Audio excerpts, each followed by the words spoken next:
Pakistan's push in Iran's war diplomacy. Is India sidelined? ये headline थी BBC की। और भारत के अंदर भी काफी लोगों ने बोला कि साहब पाकिस्तान जो है वो डिप्लोमेसी की फील्ड में इतना आगे आ गया है और भारत शायद साइडलाइन हो गया है। और यही चीज पाकिस्तान में एम्पलीफाई करी, क्योंकि यहां पे जो हेडलाइंस आती हैं वो पाकिस्तानी मीडिया बड़ा एम्पलीफाई करता है, क्योंकि उनको एक वैलिडेशन मिल जाता है। और वैलिडेशन के बिना पाकिस्तान चले तो चले कैसे।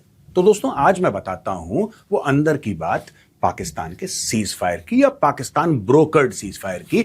जो पाकिस्तान को डॉक्टर एस जयशंकर ने दलाल बोला था वो गलत नहीं बोला था, बोला बिल्कुल सही था। उस समय भी लोग कंफ्यूज हो गए थे कि ऐसा है क्यों। फिर पाकिस्तानियों ने बोला कि अच्छा ये थोड़ा सा शायद भारत में फ्रस्ट्रेशन है, क्योंकि पाकिस्तान इतने बड़े बड़े तीर मार रहा है डिप्लोमेसी के मैदान में और भारत साइडलाइन। देखिए 4 घंटे खत्म नहीं हुए, मिसाइल आके गिरती है ईरान के अंदर। ईरान जवाब देता है, आसपास के अरब मुसलमान देशों को ठोक देता है। ईरान के एनर्जी इंफ्रास्ट्रक्चर पर अटैक होते हैं। लेबनान में कई 100 लोग मारे जाते हैं और यह लड़ाई बिल्कुल दोबारा जैसे शुरू हो गई। सीज फायर मतलब सीज फायर, सीज फायर मतलब सीज फायर। अब दोस्तों एक बात बताइए, कैसा सीज फायर है कि जब सीज फायर हुआ, सीज फायर अनाउंस किया, पाकिस्तान ने खुद को मुबारकबाद दिया और पाकिस्तान ने बोला कि भाई अब डिप्लोमेसी का बेताज बादशाह जो है वो पाकिस्तान। यह सब जब ड्रामा हो रहा था, कई 100 लोग कैसे मर गए? इतने तो कई 100 लोग पूरे इस 30-35 दिन की लड़ाई में नहीं मरे जितना सीज फायर के बाद मर गए। ऐसा कैसे? दोस्तों मैं आपको बताता हूं ये अंदर की क्या बात है। न्यूयॉर्क टाइम्स की रिपोर्ट यह कहती है कि पाकिस्तान को ड्राफ्ट करके दिया था वो ट्वीट शहबाज शरीफ का। देखिए यहां पे न्यूयॉर्क टाइम्स की रिपोर्ट भी देखिए, और शहबाज शरीफ जो ऊपर ड्राफ्ट लिखा है ना, वो कहते हैं व्हाइट हाउस की तरफ से गया है। America new, America drafted. कई अमेरिकन एनालिस्ट ने बोला है कि ये लैंग्वेज टिपिकल व्हाइट हाउस की लैंग्वेज है। अब मैं आपको यह बताता हूं कि ये पाकिस्तान के अंदर क्यों हुआ। इसके भी 2 कारण है।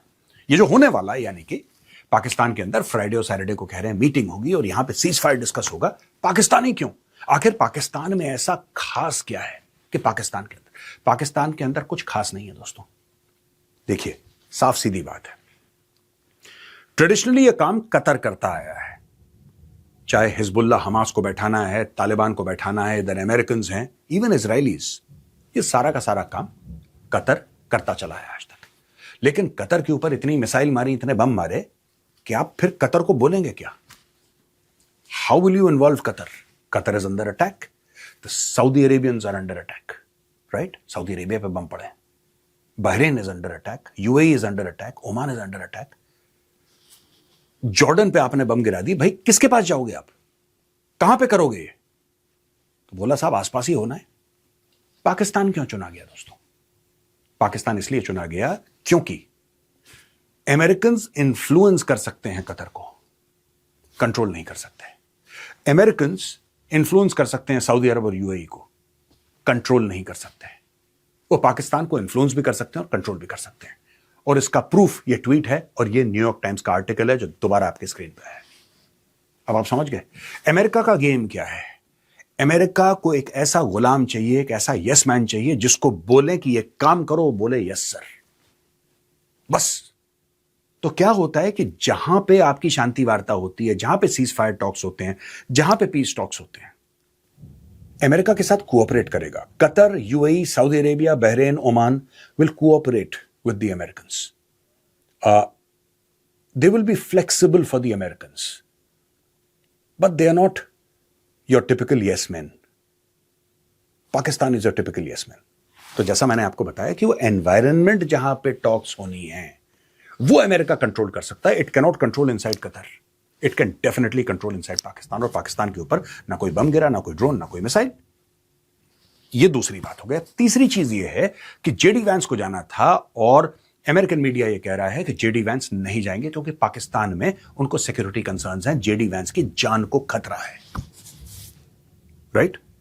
वहां पे उल्टी बात यह हो गई है कि इजरायलीज कह रहे हैं कि ठीक है साहब, आप देखिए, सुनिए, आप ये चाहते हैं ना कि अमेरिका और इजराइल एक तरफ और ईरान एक तरफ, इनके बीच में सीज फायर हो जाए, तो हो गया ना, हो गया ना। उसमें कहीं लेबनान का नाम था? नहीं था।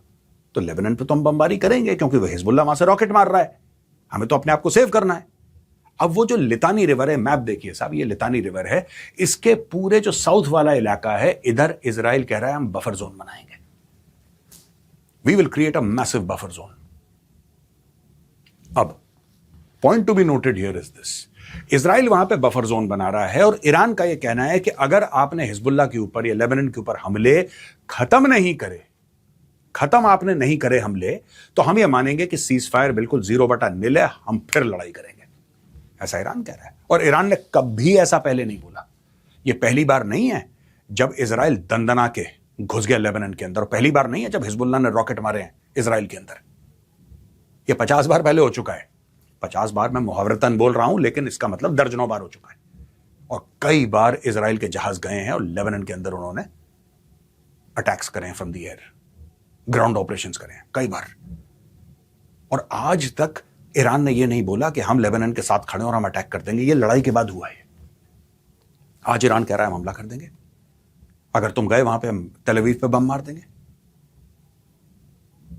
कल हमने टीसीडी में यह डिस्कस करा था कि कौन कौन से वो 10 पॉइंट थे, और ये 10 पॉइंट कौन लेकर गया था? पाकिस्तानी लेकर गया था ना 10 पॉइंट। पाकिस्तान बना था ना मैसेंजर, डाकिया कौन था? पाकिस्तान था। अब डाकिये की खुद क्रेडिबिलिटी नहीं है। आज की तारीख में खून खराबा बढ़ गया है। डोनाल्ड ट्रंप का यह कहना है कि एक भी फौजी जो इनहैंस्ड आपकी स्ट्रेंथ है, जो लड़ने के लिए स्ट्रेंथ गई थी, उसमें से एक भी फौजी, एक भी जहाज, एक भी सबमरीन या कोई भी एसेट है, अमेरिकन एसेट, एक भी कम नहीं होगा। वो वैसे ही रहेंगे। और अगर हमारी बात नहीं मानी गई फिर देखना। अच्छा, स्कैम क्या चल रहा है दोस्तों? स्कैम यह चल रहा है कि जो 10 पॉइंट पाकिस्तान लेकर गया था, ये 10 पॉइंट जो पाकिस्तान लेकर गया था, और पाकिस्तान ये कह रहा था कि हां ये 10 पॉइंट हैं और ये सब, आज की तारीख में डोनाल्ड ट्रंप कहता है कि कौन सा 10 पॉइंट है, तो फेक न्यूज है। ये कौन सा 10 पॉइंट है भाई? हमें तो इसके बारे में पता ही नहीं, तो फेक न्यूज है। आपने ऐसी खबर उड़ा दी कि अमेरिका मान गया। उसमें दोस्तों कल भी जब मैंने शो करा था ना, कमांड सेंटर एक शो करता हूं मैं नेटवर्क 18 में, इट कम्स एट 2:45, आपको मौका लगे आप जरूर देखिएगा, यूट्यूब पे भी उस शो को देखिएगा। उस पर मैंने बोला था, जो एंकर हैं गौरव शुक्ला, जब उन्होंने मुझसे पूछा कि मेजर साहब आप बताइए कि ये 10 पॉइंट में कौन कौन से ये माने जाएंगे, मैंने बोला 10 में से 0 यार। ये मैंने कल बता दिया था, जो फिर रात में डिस्कशन हुआ और आज सवेरे तक डिस्कशन हो रहा है मीडिया में, मैंने कल बता दिया था। इसमें 0/0 है, इसमें से 0 पॉइंट्स हैं। ईरान क्या कह रहा है? आप सोचिए, आपका दिमाग फिर जाएगा। ईरान ये कह रहा है अकॉर्डिंग टू दोस 10 पॉइंट्स, जिसको डोनाल्ड ट्रंप फेक न्यूज कह रहा है और ये पाकिस्तान लेकर गया बाय द वे, ईरान ये कह रहा है कि स्ट्रेट ऑफ हॉर्मुज पे हमारा वर्चस्व होगा। आप मानिए, हम कंट्रोल करेंगे स्ट्रेट ऑफ हॉर्मुज। अरे बीच में इंटरनेशनल वाटर है, इधर ओमानी वाटर्स हैं, उधर ईरानियन वाटर्स हैं। आप स्ट्रेट ऑफ हॉर्मुज कैसे कंट्रोल कर सकते हैं? आप इंटरनेशनल वाटर्स को कैसे कंट्रोल कर सकते हैं? और खबर चुपके से यह फैला दी कि हाँ मान गए, डोनाल्ड ट्रंप मान गए। ये सब पाकिस्तानी पैसा देके बाहर के अखबारों में, बाहर के वेबसाइट्स में खबर डलवा रहे हैं। रॉयटर्स में 2-3 उन्होंने पाल लिए पाकिस्तानी, जो झूठी खबर देते रहते हैं बीच बीच में ना, खटपट। Reuters itself is a very credible institution. I have a lot of respect for Reuters, but there are a few Pakistanis inside Reuters who keep on writing nonsense here. वो लिखते रहते हैं कुछ ना कुछ, खटर पटर करते रहते हैं वो लोग अपनी, ये झूठी खबर आज। अब ये देखिए, जो बीच में मीडिएशन करवाता है दोस्तों, कोई भी मीडिएटर है, मैं कह रहा हूं, और अब जैसे जैसे घंटे बीत रहे हैं और जो हरकतें हो रही हैं, चाहे वो लेबनान में हो, चाहे पूरे मिडिल ईस्ट में हो, चाहे वो ईरान के अंदर हो, मुझे लगता है कि जो डॉक्टर एस जयशंकर ने बोला था ना पाकिस्तान के लिए दलाल, बिल्कुल सोच समझ के बोला था। And I think he was being very diplomatic. ये दलाली तो है और क्या है? आपने पैसा लिया अमेरिका से, आपने बोला कि ठीक है हम एक मीडिएशन करवाते हैं। कहां गया वो मीडिएशन? कहां गया? जो मेन बंदा था जिसको आना था, वो डर के मारे आ नहीं रहा पाकिस्तान। वो कह रहा मुझे मार देंगे, सिक्योरिटी कंसर्न्स है उसके। वॉर का एक बहुत अहम खिलाड़ी इजराइल इनवाइटेड नहीं है। जो अरब देश हैं, अरब देश से कौन आ रहा है वहां पे? आप जरा उनके नाम बताइए कि ये बड़े बड़े लोग हैं जो अरब देश, जिनको अटैक किया गया, मैं उनकी बात कर रहा हूं। आज की तारीख में इजराइल कह रहा है कि हमें एक्सेप्टेबल है ही नहीं। ठीक है, अमेरिका ने बोल दिया आप अटैक मत करो, हम नहीं करेंगे, लेकिन बाकी चीजें हमें एक्सेप्टेबल नहीं, हमसे पूछा नहीं गया। हमें तो लेबनान से खतरा है, हम तो ठोकेंगे। यहां पे पाकिस्तान कह रहा है कि Lebanon was part of the deal. Pakistani झूठ बोलते हैं ना, Pakistani they just lie about everything. आप ये देखिए, पाकिस्तान का जो एम्बेसडर है यूएस में, वो क्या बोल रहा है कि Lebanon was part of the deal. यहां पे डोनाल्ड ट्रंप और बाकी उसकी एडमिनिस्ट्रेशन वाले बोल रहे हैं कि it was not part of the deal. ये पाकिस्तान का एक फैलाया हुआ कंफ्यूजन है दोस्तों। एक साफ सीधी बात है, अच्छा हुआ कि भारत इन चक्करों में नहीं पड़ा। मैं आपको बता रहा हूं, बहुत अच्छा हुआ। अब आप देखेंगे अगले 72 घंटे के अंदर, ये मैं आज आपको कह रहा हूं, आप देख लेना अगले 72 घंटे के अंदर कैसे पाकिस्तान की छीछा-लेदर होती है। मैं आपको बता रहा हूं, ये लालची लोग हैं, दिमाग से पैदल हैं। इन्होंने जानबूझ के एक ऐसी चीज में पड़े हैं, 10 डोनाल्ड ट्रंप आ जाएं, 10 मुश्तबा खमेनेई आ जाएं, और 10 नेतन्याहू आ जाएं, और 10 अरब के ये जो बादशाह और शेख हैं ये आ जाएं, ये तब ये प्रॉब्लम सॉल्व नहीं कर सकते। 10 और आ जाएं, मैं कह रहा हूं, ये नहीं कर सकते solve. It is an unsolvable problem, and the reason why this is an unsolvable problem is, ये आज की है, ये 1400 साल से चली आ रही है ये प्रॉब्लम। इसके अंदर रिलीजन है, इसके अंदर जियोपॉलिटिक्स है, इसके अंदर इकोनॉमिक्स है, इसके अंदर 10 और चीजें हैं। ये सोच रहे हैं पाकिस्तान ने एक डील करवा दी और वहां पे पाकिस्तानी कह रहे हैं अरे नोबेल प्राइज दो आसिम मुनीर को। ऐसे होता है? आप खुद सोचिए क्या क्या हुआ है वहां पे। अगर आप पूरे इसको परिपेक्ष में, पूरे कॉन्टेक्स्ट में देखेंगे, ये जो पिछले 24 घंटे से कॉन्वर्सेशन चल रही है कि पाकिस्तान ने ये करवा दिया, क्या करवाया? 6-8 घंटे के लिए भी ये सीज फायर होल्ड नहीं कर पाया। 4 घंटे के बाद मिसाइल आना शुरू हो गई। और मैं आपको आज एक और भविष्यवाणी यहां पे करता हूं, आप नोट करिएगा। ये 15 दिन नहीं बीत पाएंगे ये सीज फायर, ये सब फ्रॉड है, ये सब बकवास है। 15 दिन का सीज फायर, 2 हफ्ते का बोला ना, 14 दिन का सीज फायर नहीं हो सकता। ये आज मैं आपको बताता हूं, नहीं हो सकता। ये फर्जीवाड़ा है ये, और ये पाकिस्तान का प्रोपेगेटेड फर्जीवाड़ा है। और पाकिस्तान ने किया क्यों? एक तो अमेरिकन से पैसे ले लिए इन लोगों ने, ठीक है, वहां से चाइनीज का भी ना जाया क्योंकि चाइनीज से भी पैसे ले रखे हैं। तो चलो ऐसा काम करते हैं दोस्तों। मैं आपको आज एक गारंटी देता हूं, जो वीकेंड में पाकिस्तान में सो कॉल्ड सीज फायर और पीस टॉक्स होने वाले हैं ना, उसके अंदर 0 निकलने वाला है।